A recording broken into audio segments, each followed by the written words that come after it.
Magluto ka. Nung ano po. Gulay. Nagkataroan ka ta.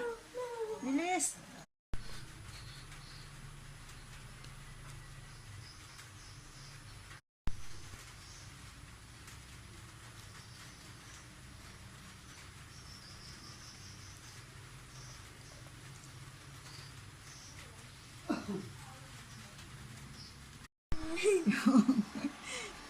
Bawang muna. Ayan.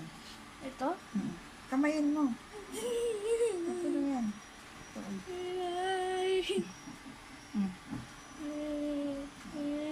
Tapos lagay mo. Paano? I-draw ko lang. Huwag may draw. Magtaralsikan yan. Dahan-dahan lang. Lapag mo lang.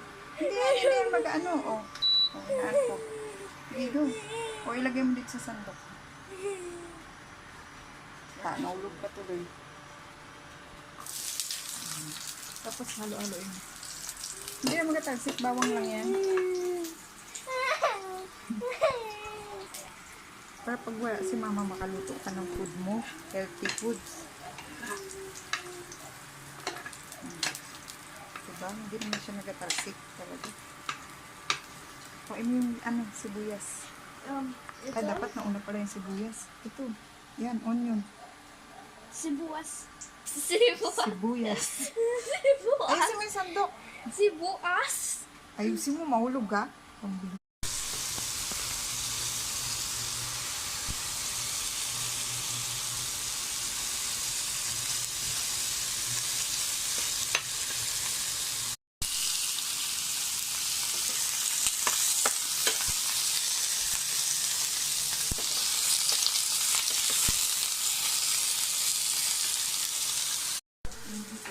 Kailangan ganyan, mabilis yung kamay.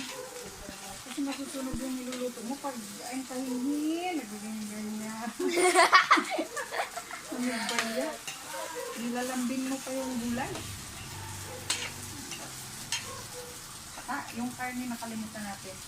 Supposedly, ito pinuhuli ko kasi. Ito dapat mauna. Maprito mo muna siya ng konti. Para matanggal mo yung langsa niya. Since nabili yan, at saka magalambot ka ng ano.